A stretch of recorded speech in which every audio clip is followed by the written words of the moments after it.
पटना के अधिवेशन भवन में बिहार की शिक्षा व्यवस्था को तकनीक से जोड़ने और पढ़ाई की गुणवत्ता सुधारने के लिए 2 दिवसीय राज्य स्तरीय कार्यशाला सह चिंतन शिविर शुरू हुआ। इस दौरान मुख्यमंत्री ने कहा कि बिहार की शिक्षा परंपरा गौरवशाली रही है और राज्य को फिर से शिक्षा के क्षेत्र में मजबूत पहचान दिलाने की जरूरत है। उन्होंने कहा कि चिंतन शिविर के जरिए शिक्षा विभाग में बेहतर समन्वय और योजनाओं की प्रभावी क्रियान्वयन की कार्य योजना तैयार की जाएगी। राज्य स्तरीय कार्यशाला सह चिंतन शिविर की इस बैठक में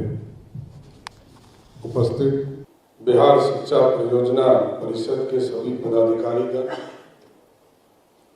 प्रशिक्षण महाविद्यालय के सभी प्राचार्यगण, प्रभारी प्राचार्यगण, अन्य सभी शिक्षा विभाग से जुड़े हुए साथीगण, आज चिंतन भी है, मंथन भी है और चिंतन इसलिए भी है कि जिस बिहार को देश में ये जाना जाता था कि हम बिहार शिक्षा के केंद्र थे, और आज नहीं हजारों वर्ष पहले,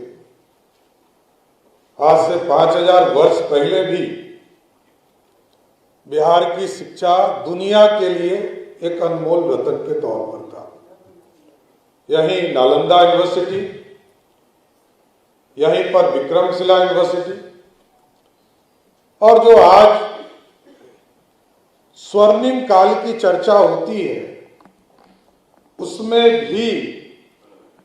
यदि भारत के अखंड भारत का सपना किसी ने देखा तो इसी बिहार की धरती और इसी मगध के लोगों ने देखा। और आज भी इतिहास के पन्ने में जब पढ़ा जाता है तो लोग कहते हैं स्वर्णिम काल देने वाला कोई राज था जिसने इस पूरी व्यवस्था को खड़ा किया, अर्थव्यवस्था को खड़ा किया, सामाजिक संरचना को ठीक किया।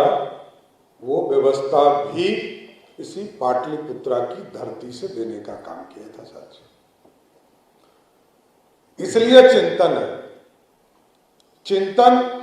क्योंकि आप तो सभी लोग प्रशासनिक तौर पर काम करते हैं, लेकिन आपके नीचे जितने हमारे शिक्षक हैं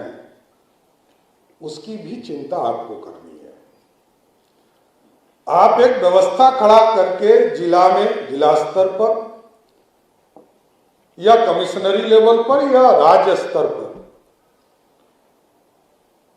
एक पूरी व्यवस्था की संरचना को ठीक करने का प्रयास करते हैं।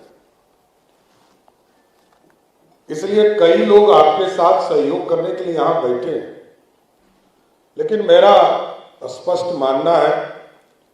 कि प्रशासनिक काम इंश्योर कर लिया जाए, हर हालत में विद्यालय में पढ़ाई हो तो आपके चेहरे पर खुशी आने से कोई रोक नहीं पाएगा, क्योंकि आपका मकसद है शिक्षा आम व्यक्ति तक पहुंचे और वैसे व्यक्ति तक पहुंचे जो निर्धन है, जिसके पास व्यवस्था नहीं है, जिसके पास सामर्थ्य है वो तो अच्छे स्कूल में जा ही रहे, जिनके पास पैसा है वो अच्छे स्कूल में जा रहे हैं, कहीं दो मत नहीं। और इसलिए मैं कहता हूं कि आज कोटा से भी कई शिक्षक यहां आए, लेकिन आप सोचिए कोटा में लाखों बच्चे पढ़ने जाते हैं, और मैं स्टूडेंट क्रेडिट कार्ड की चर्चा में देखता हूं, वित्त मंत्री के तौर पर मैंने काम किया, यहां पर वित्त सचिव भी बैठे हुए हैं। हम लोगों ने एनालिसिस किया कि लगभग 18,000 करोड़ रुपया हम देते हैं जो दूसरे राज्य में जाते हैं, हमारे बच्चे बाहर जा रहे हैं और लाखों की संख्या में जा रहे हैं। तो इसका मतलब है कि हमको और अच्छी व्यवस्था खड़ा करना है। लेकिन मेरा यह मानना है कि आप यदि लग जाएंगे तो मेरा स्पष्ट मानना है, क्योंकि हमारे सभी पदाधिकारी जो जिला स्तर पर या कमिश्नरी लेवल पर या ब्लॉक लेवल पर जो आपके बीओज वगैरह है, उनके माध्यम से आप बिहार का भविष्य